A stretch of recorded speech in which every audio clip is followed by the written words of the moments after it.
ಪ್ರೀತಿಯುಳ್ಳ ದೇವಜನರೇ, ನಿಮ್ಮೆಲ್ಲರಿಗೂ ಯೇಸು ಕ್ರಿಸ್ತನ ಮಧುರವಾದ ನಾಮದಲ್ಲಿ ವಂದನೆಗಳು.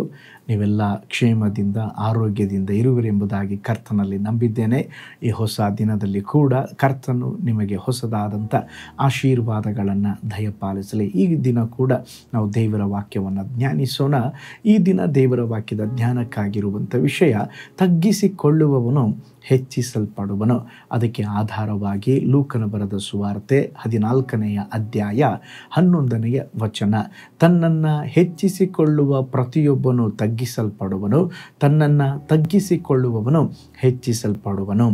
ನೋಡ್ರಿ, ಈಗ ಓದಿಕೊಂಡಂಥ ವಾಕ್ಯ ಭಾಗದಲ್ಲಿ ಯೇಸು ಸ್ವಾಮಿ ಹೇಳುತ್ತಿದ್ದಾರೆ, ತಗ್ಗಿಸಿಕೊಳ್ಳುವವನು ಹೆಚ್ಚಿಸಲ್ಪಡುವನಂತೆ, ಹೆಚ್ಚಿಸಿಕೊಳ್ಳುವವನು ತಗ್ಗಿಸಲ್ಪಡುವನು.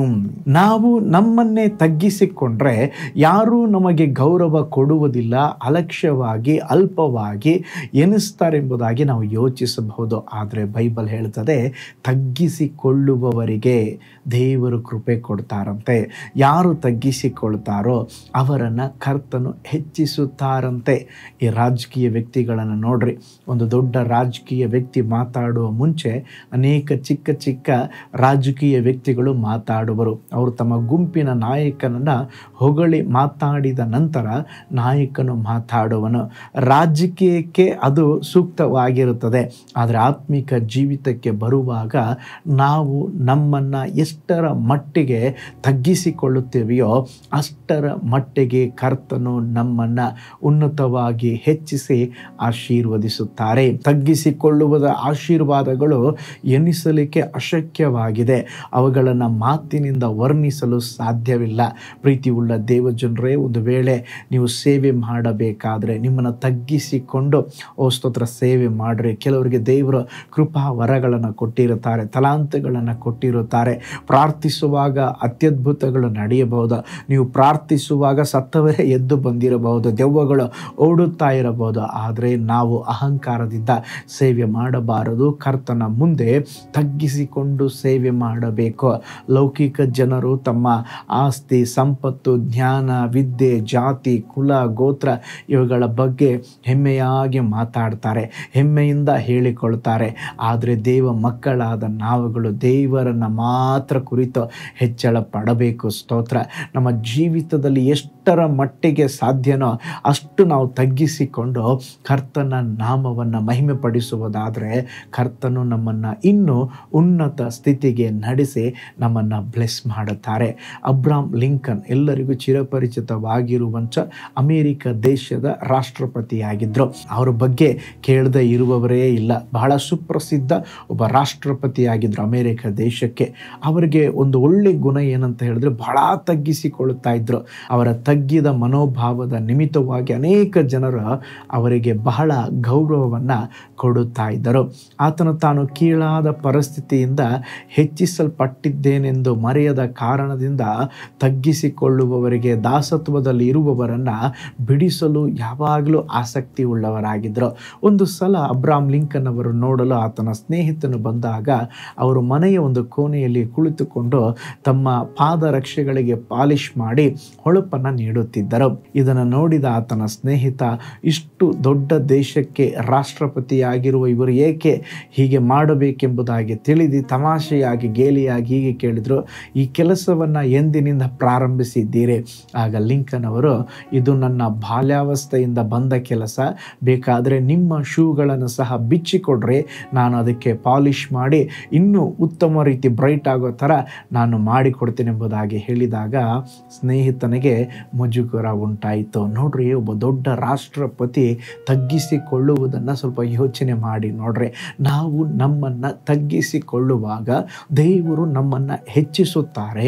ಅದು ಮಾತ್ರವಲ್ಲ, ತಗ್ಗಿಸಿಕೊಳ್ಳುವುದರಿಂದ ಬರುವ ಆಶೀರ್ವಾದಗಳು ಅನೇಕವಾಗಿದೆ.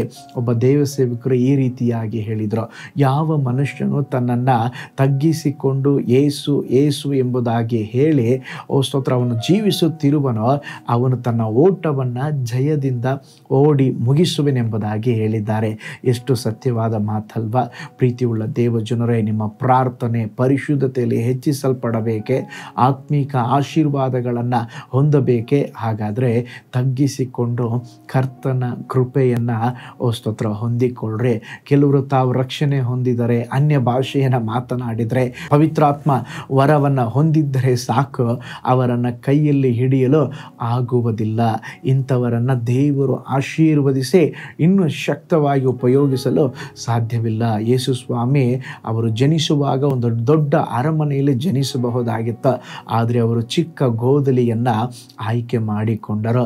ಎಲ್ಲವನ್ನು ಸೃಷ್ಟಿಸಿದ ಸೃಷ್ಟಿಕರ್ತನ ಸ್ತೋತ್ರ ಒಬ್ಬ ಬಡಗಿಯ ಮಗನೆಂಬುದಾಗಿ ಎನಿಸಿಕೊಂಡರು. ಸ್ತೋತ್ರ. ಅದಕ್ಕೆ ಯೇಸು ಸ್ವಾಮಿ ಹೇಳಿದ್ರು, ನರಿಗಳಿಗೆ ಗುದ್ದುಗಳಿವೆ, ಆಕಾಶದಲ್ಲಿ ಹಾರಾಡುವ ಹಕ್ಕಿಗಳಿಗೆ ಗೂಡುಗಳಿವೆ, ಆದರೆ ಮನುಷ್ಯ ಕುಮಾರನಿಗೆ ಮಲಗಲು ಸ್ಥಳವಿಲ್ಲ ಎಂಬುದಾಗಿ. ನೋಡ್ರಿ, ರಥಗಳು ಕುದುರೆಗಳು ಇರುವ ಕಾಲದಲ್ಲಿ ಯೇಸು ಸ್ವಾಮಿ ನಡೆದೇ ಹೋಗಿ ಸೇವೆ ಮಾಡ್ತಾ ಇದ್ರು. ಒಂದು ಬಾರಿಯೂ ಯಾರು ಹತ್ತದೇ ಇರುವ ವಾಹನ ಯಾವುದು ಗೊತ್ತಾ?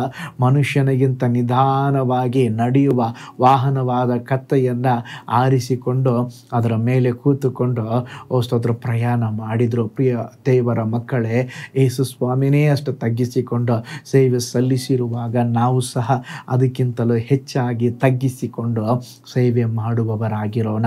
ಯೇಸು ಸ್ವಾಮಿ ಹೇಳಿದ ಹಾಗೆ ಯಾರು ತಮ್ಮನ್ನು ತಗ್ಗಿಸಿಕೊಳ್ಳುತ್ತಾರೋ ಅವರು ಹೆಚ್ಚಿಸಲ್ಪಡ್ತಾರೆ. ಕಣ್ಗಳನ್ನು ಮುಚ್ಚೋಣ, ನಾವು ಪ್ರಾರ್ಥನೆ ಮಾಡಿಕೊಳ್ಳೋಣ. ಪರಲೋಕದಲ್ಲಿ ವಾಸ ಮಾಡುವ ನಮ್ಮ ತಂದೆಯಾದ ದೇವರೇ, ನೀವು ಒಳ್ಳೆಯ ದೇವರು, ಒಳ್ಳೆಯದನ್ನೇ ಮಾಡುವ ದೇವರು.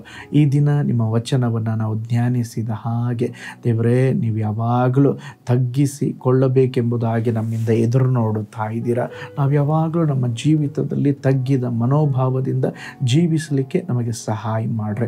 ವಿಶೇಷವಾಗಿ ಯಾವುದೇ ಕಾರಣಕ್ಕೂ ಅಹಂಕಾರಕ್ಕೆ, ಹೆಮ್ಮೆಗೆ ಸ್ಥಳವನ್ನು ಕೊಡದೆ ಪ್ರತಿಯೊಂದು ಕಾರ್ಯಕ್ಕೂ ನೀ ಕೊಟ್ಟ ಕೆಲಸವಾಗಿರಬಹುದು, ಸೇವೆಯಾಗಿರಬಹುದು ದೇವರೇ, ನಾವು ಉನ್ನತವಾದ ಸ್ಥಿತಿಯಲ್ಲಿರಬಹುದು, ಏನಿದ್ರೂ ಸ್ವಾಮಿ ಅದೆಲ್ಲ ನೀವು ಕೊಟ್ಟಂಥ ಕೃಪೆ ಎಂಬುದಾಗಿ ತಗ್ಗಿಸಿಕೊಂಡು ಜೀವಿಸಲಿಕ್ಕೆ ಸಹಾಯ ಮಾಡ್ರಿ. ಯಾರೆಲ್ಲ ತಗ್ಗಿಸಿಕೊಂಡು ಜೀವಿಸ್ತಾರೋ ಅವರನ್ನು, ಅವರ ಕುಟುಂಬಗಳನ್ನು ಬ್ಲೆಸ್ ಮಾಡ್ರಿ. ಈ ದಿನ ಕೂಡ ಒಂದು ಜಯಕರವಾದ ಜೀವಿತವನ್ನು ಕೊಡ್ರಿ.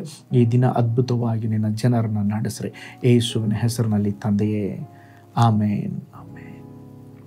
Price the lord. ಕರ್ತನು ನಿಮ್ಮನ್ನು ಧಾರಾಳವಾಗಿ ಆಶೀರ್ವಾದ ಮಾಡಲಿ. ನಾವು ದೇವರ ವಾಕ್ಯವನ್ನು ಧ್ಯಾನಿಸಿದ ಹಾಗೆ ಎಲ್ಲ ವೇಳೆಯಲ್ಲಿ, ಎಲ್ಲ ಕಾಲಗಳಲ್ಲಿ ದೇವರ ಸಮ್ಮುಖದಲ್ಲಿ ನಮ್ಮನ್ನು ತಗ್ಗಿಸಿಕೊಂಡು ಜೀವಿಸೋಣ. ಕರ್ತನು ನಿಮ್ಮನ್ನು ಹೆಚ್ಚಿಸಿ ನಡೆಸಲಿ. ನಿಮಗಾಗಿ, ಕುಟುಂಬಕ್ಕಾಗಿ ಪ್ರಾರ್ಥಿಸ್ತಾ ಇದ್ದೇನೆ. ನಾಳೆ ಮತ್ತೊಂದು ದೈನಂದಿನ ಧ್ಯಾನದಲ್ಲಿ ನಾನು ನಿಮ್ಮನ್ನು ಸಂಧಿಸ್ತೇನೆ. ನಾನು ನಿಮ್ಮ ಪ್ರೀತಿಯ ಸೇವಕ pastor Paul Joy. God bless you.